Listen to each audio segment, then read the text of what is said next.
Hey, this is Lynn. Happy Monday. Today is weigh-in Monday, and I've just completed 28 weeks on the carnivore diet. And this week, I really wasn't sure what to expect. So the results surprised me. Although, after this much time on the carnivore diet, I do not know why I'm ever surprised. But because of the difficult week I had last week, I was still surprised. But I was not feeling good. I had low energy all week, and I think I was actually fighting like a cold virus or something because Friday night I got that scratchy, kind of swollen throat. I was feeling kind of flushed, kind of like, oh my goodness, I'm really coming down with something. I was not very happy, but I understood at least why I was so tired all week. Now, Thursday, I went on a mall walk and with a whole bunch of other women and did pretty well. So despite the fact that I wasn't feeling that energetic, I did do the mall walk and I went about a mile and a half. And so my energy was kind of, I guess, up and down during the week. But I popped a whole bunch of vitamins. I did all the regimen I always do whenever I feel like I'm coming down with something, including a throat gargle and then a half-strength betadine solution swab up my nostrils. And I woke up Saturday and my sore throat was gone and I was feeling better. And it's been uphill since then. So Friday night, I had a bit of a cough as well. And I was feeling that kind of froggy thing in your throat and, starting to feel a little bit congested. I think I've had maybe a little bit of nasal congestion, but other than that, I've been doing well since I medicated myself with all the vitamins and stuff. And of course, hydrating myself, really increased my electrolytes, the element. And so I wasn't sure what to expect because I just exercised once this past week because of my low energy.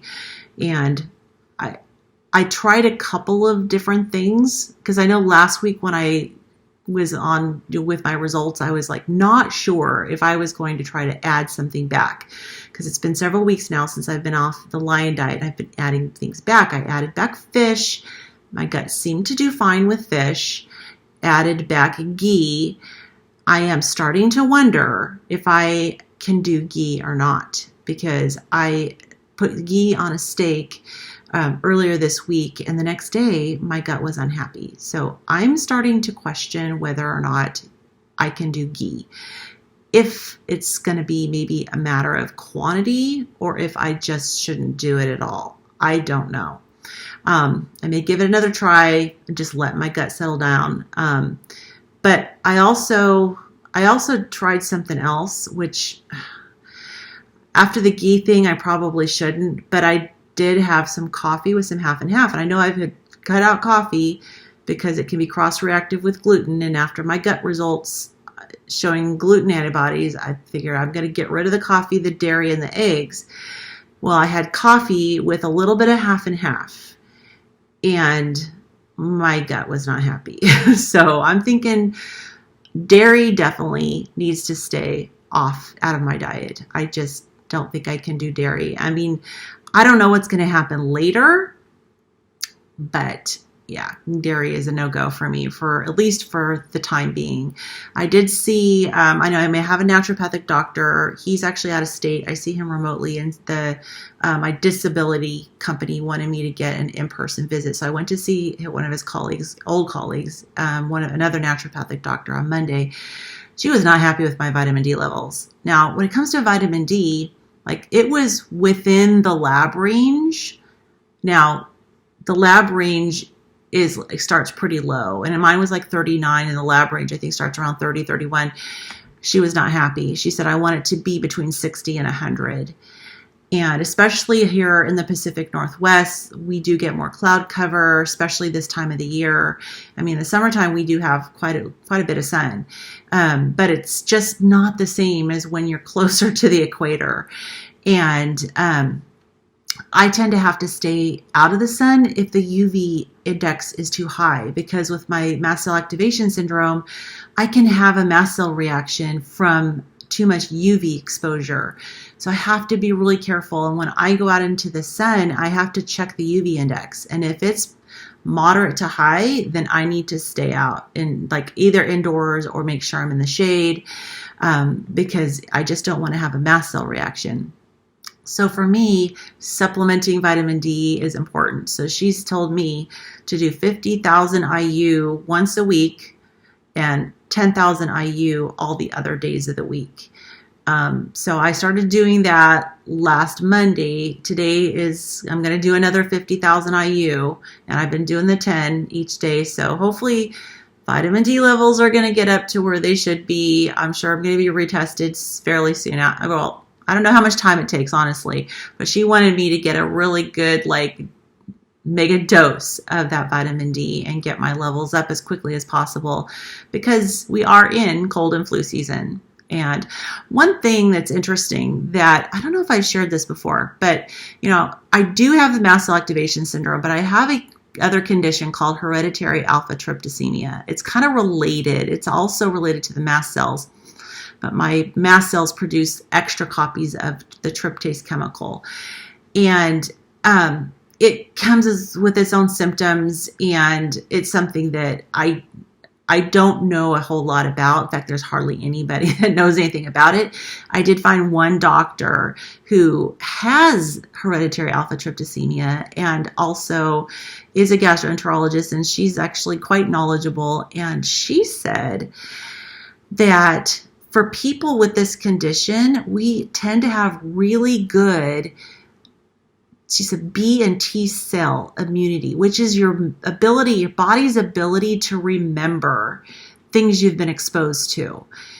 So, for example, the C virus that was still going around, I got it once.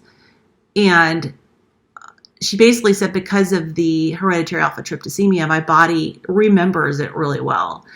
I haven't gotten it again. And a lot of people are getting it over and over again. All the new variants come out. People are getting it again and again.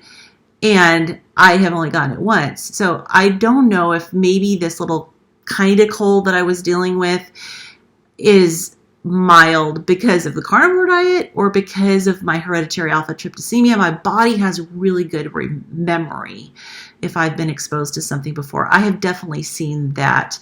I get something once, and then if it does come back around again, if I do get exposed to it, I feel like my body fights it off really, really well. So I'm really grateful for that. But still, the naturopath wanted me to get my vitamin D levels up. And I do agree.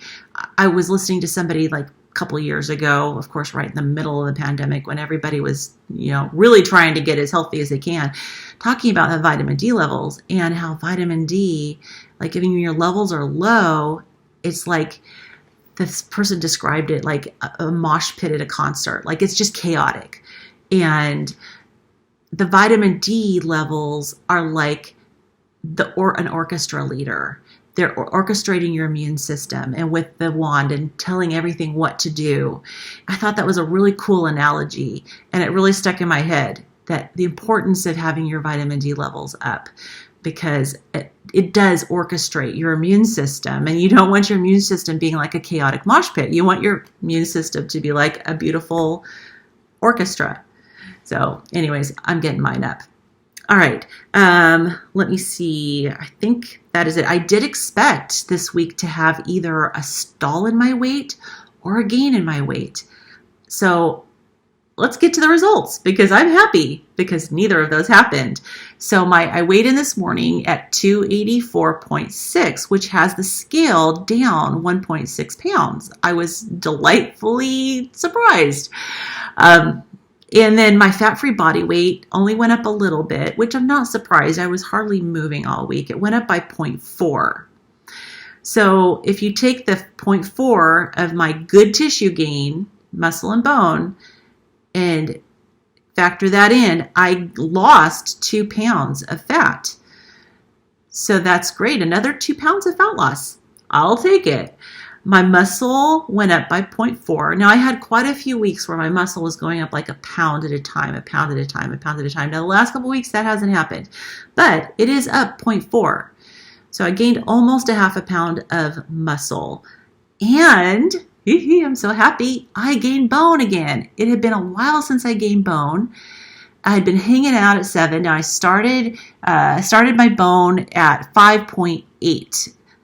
And it had gone up and up, and it went up to 7.0, and it was hanging out at 7.0 for the longest time.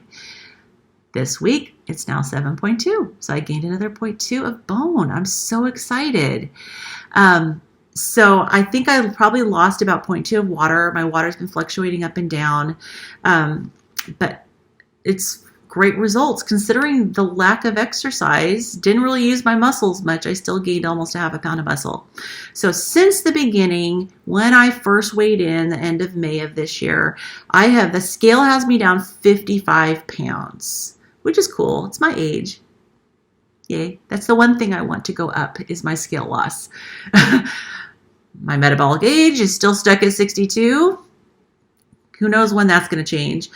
But my fat-free body weight, the good tissue, has gone up by 20.4 pounds, which means my total fat loss since the beginning is 75.4 pounds. I will take it. That is so great. So my total muscle for the whole time, I've gained 19.4 pounds of muscle, 1.4 pounds of bone, which I am so thrilled about. I'm so glad to see the bone going up again. I was just thinking, well, maybe it's just going to hang out where it is, but no, it went up again. Total water since the beginning is down by 0.4. So it's all fantastic. This carnivore diet just seems to work regardless of how I feel during the week, whether I get a lot of exercise or a little bit of exercise or no exercise. So many times I haven't gotten any exercise. In fact, I really didn't start exercising until quite a few months in, at least 3 months in, because I was limping around so much and in so much pain all the time. And every time I would try to go walk, I would injure myself. So the fact that I could actually do the mall walk for 1.5 miles and I didn't injure myself is a huge testament to that muscle gain, the bone gain, the weight loss. I'm just getting in better overall condition.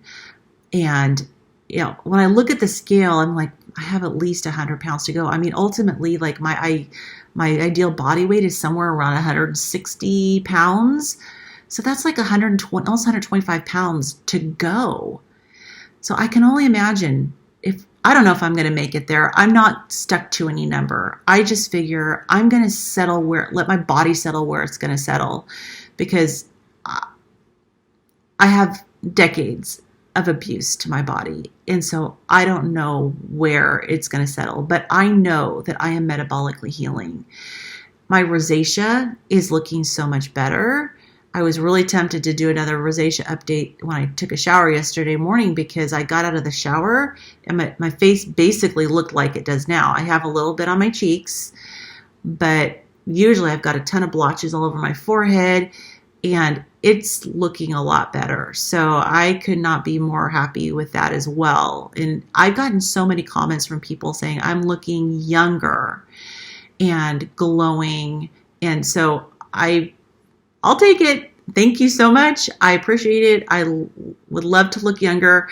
You should see my mother. Sometime I'll have to find a picture and show you a picture of my mother. And I think it's a picture I love. I think she was 90 at the time. She died when she was 91. But my mother had really beautiful skin. And I'm hoping that I will follow in her footsteps with the beautiful skin. But she didn't wrinkle a whole lot. In fact, she also didn't get much gray. She had a little bit of gray just around the edges, but otherwise her hair was like a dark brown, darker than mine. And she just aged well. In fact, when she was in assisted living and as she was, old and couldn't take care of herself, and then in the hospital, off and on, everybody that talked said they could not believe she was 91 years old, because her skin, she looked like she was in maybe her early 60s. And so they were always astounded at how she looked. But anyways, I've been told I look like my mother. I know my personality is more my father. My father was kind of more of an introvert. My mother was outgoing and she could talk your head off. Now, I know in my videos I tend to talk a lot, but in real life I'm actually pretty quiet. And that's why doing these videos has been good for me. And it's been so out of my comfort zone to put myself out there on the internet, because self-confidence is something that I definitely did not have. I feel that growing as well. But anyways, I hope I continue to take after my mother, and maybe my self-confidence will grow as I continue and I continue to lose weight. And I haven't been to a high school reunion for a very long time. And I know my class, we still have high school reunions. I think we're coming up in a few years, we're coming up on 40 years? Has it been that long? It's been a long time, I know. But I didn't go to any high school reunions after my first one. I went to my 10-year reunion. At that point, I had gained like 100 pounds after high school. And I weighed 250. And my high school friend who hadn't seen me since then, I mentioned this story before, but I'll share it again. As soon as she saw me, she like literally looked me up and down from head to toe and said, "Wow, you've changed." And I was just mortified, absolutely mortified. And now I'm looking at hoping to get to 250, because over time, I gained another practically 100 pounds. Like my highest weight was 347. So I was almost 200 pounds more than I was when I was in high school. So anyways, high school reunions, every time we have one, I see the announcement. I've got a good friend that I'm still in contact with, and she's like, "Oh, you should go. And I'm like, "No, I'm not going." Especially when I see the people I graduated from high school with, a lot of them that do go, of course, they look the same they did in high school, pretty much, I'm the one that has put on weight. And I had a small high school class. My high school class was 48. I went to a private school. There was 48 of us. And the one girl that was the chunky one, which back in the 80s, chunky was not what it is today. She was a little bit overweight, basically. I think she ended up having gastric bypass surgery, and she looks great. So I'm the one with the weight gain. So anyways, one of these days, maybe when it comes time for our 40-year reunion. I can't do math nowadays, but I'm pretty sure it's 40 years. Anyways, yeah, it is. 40-year reunion coming up in 3 years, 2026. So by then, hopefully I'll have this thin body, at least thin compared to where I was, and can feel confident, and maybe I'll go. We shall see. Okay. That's enough rambling for today. I hope everyone's having a wonderful week. I am going mall walking again twice this week. I'm going Tuesday and Thursday. And so I'm going to get that energy back, and I'm going to no more dairy, no more coffee. And I'm just going to probably skip the ghee this week as well. And hopefully my gut will feel a little bit better. I think it's settling down finally. So, alrighty, that's it for this week. I hope everyone has a wonderful week, has a wonderful day today. Bye-bye.